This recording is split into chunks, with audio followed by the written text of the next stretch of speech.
but CM Punk finally returned to professional wrestling, AEW Rampage. It is the second highest viewed AEW event of all time, this Rampage. Friday at 10 p.m.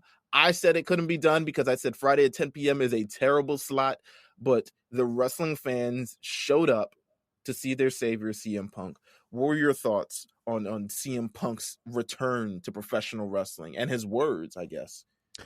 It's the reason why we're wrestling fans, bro. No matter how you feel about Punk, those are the moments that legitimize our fandom to casuals and the people who are corny enough to shit on wrestling fans will be watching reality TV till they die, you know? But this is why. When someone asks, why are you watching wrestling? You show them CM Punk's return and the investment and how fans love this guy, right? And it's probably some of the best unintentional long form storytelling you could have, where people it really was some savior, like the society coming back, right? Because you think about how many people are waiting for a savior to return, and then the savior actually returns, and it returns in his hometown, which I think it doesn't ring off the same way. It's still going to be a loud pop or whatever, but the emotion doesn't hit the same if it's not in Chicago, where he's had some of his best. Remember, that's the same where Money in the Bank, right? Like I remember where he returned to Chicago. I think it was 2013. He had that match against Chris Jericho. Ironically enough, he returned. I think this was post Mania, after the Taker thing. He took some time off. He dealing some injuries, etc., etc. He returns to Chicago. I forgot what pay-per-view it was in Chris Jericho, and that was like goosebumps there. So Chicago, CM Punk. That's obviously the mathematics on that is way too high. Like you can't not do it.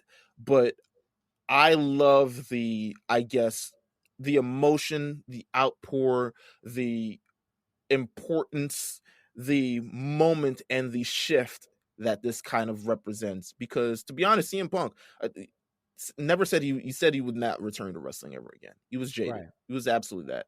And I knew in my mind if AEW was going to stand any sort of even close to a chance of building as a brand, they would have to pick up CM Punk. It's just he's too big of a guy.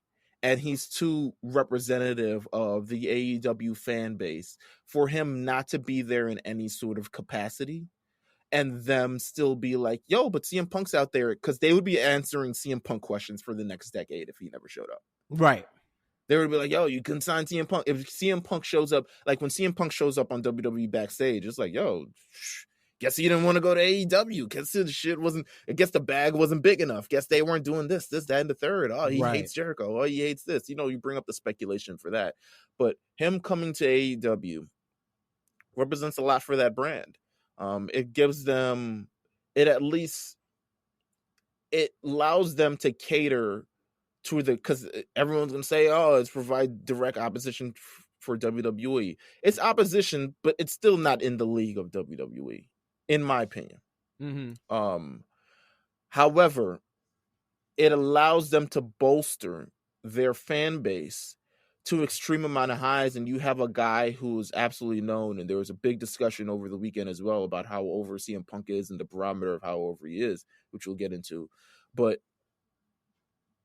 it just, like I said, it bolstered that fan base so huge. And it was a I have to admit to myself, I was tuned in. 10 o'clock, I was there. I was tuned in. It was fucking amazing. You know what I'm saying? Like the crowd and the emotion and everything. There's so many parallels right now between AEW and 90s WCW. If you were around during that era, you see it. This was WCW getting Hogan and Macho Man and all those old stars. Like kind of mixed with Hall and Nash. Two different, like the star power of a Hogan with that cult following of Hall and Nash before they even made the Outsiders and NWO, right? Like thinking about, yo, they really left. What are they gonna do? How they gonna build in WCW? I agree with you. They needed this. AEW to reach that next level needed a get like this. I think even if they were to get Bryan and they didn't get Punk, I think they still falter in a sense. So Absolutely. to like reach that next echelon to where you could say, we here now and we are competition, right? So I look at it, CM Punk could have went in there and been like poopity poop scoop for 10 minutes and people would have been like, yo, it's the greatest thing in all time. But he said what he said, and if anything, you have to give Punk props for profiting off of one of the most famous worked shoots ever, to where people invest their feelings, their real feelings about certain products through that promo and through it to where they know there's a lot of reality in it, but they still react to it as if it was something spontaneous that was unscripted that he did and nobody knew about, and he shook up the wrestling world. So the way he subverted the pro wrestling and sports entertainment that day has carried on for years and years. And he actually did a lot for his legacy by not coming back to wrestling, because it built the anticipation for what he could be. Because, we don't know if he's still going to look good in the ring. At this point, it doesn't matter. Is this the best? There's a conversation. Is this the best that this gets? Yeah, and CM Punk deliver when he's now in the ring? Can he? And honestly, I don't think it matters, bro. If he can be 50% CM Punk, the fans ain't gonna care. They just love that they have him back, no matter unless he's stinking it up. Then it's gonna be dialogue time, right? But here's the bigger question that AEW has to answer: is this star too bright for what you're building foundationally with your stars, with your Jungle Boys and Darby Allins and MJFs, your homegrown talent, right? I'll even put Hangman in there. People that are foundationally AEW, because we fast forward a little bit to All Out. Should CM Punk win? And if CM Punk wins, are we having conversation about nerfing young talent for established stars that come back? Right. Are we having that conversation, or are we going to all admit we don't care because we want Punk to prosper? Right? Should he be the next world champion? Should he win any belt? Like, these are the things that they're going to have to navigate, because you potentially, all reports or whatever indicate, you got Daniel Bryan coming on the way. Then you might have Adam Cole coming on the way. So when we talk about all of this anti-WWE talk, you're going to profit off of a lot of people that were there before. But what about the people who are there now? What about your women's division? Right. What about your black people? Like, these are questions that are legitimate to ask. And if you want to give the benefit of the doubt because they're new, I hear you. But if you start a company where other established companies have made certain mistakes and have learned and adjusted, you should not be making the same mistakes in any business. You should not be falling for the same pitfalls other people fell, because you watched them fall. So how are you walking into the same ditches that they fell into? There's no excuse. There's no excuse unless it is that you're catering for red meat to your base. And you know who your base is, and you're just like, we're going to build here, and then once we have this built, then we can focus on everything else. If we all see it and we say it, then okay, cool, but let's not act like this is some forward-thinking activities that are going on when there are valid criticisms to deal. Absolutely. There was a little bit of a discussion over the last weekend. Roman Reigns had an interview with Ariel Helwani.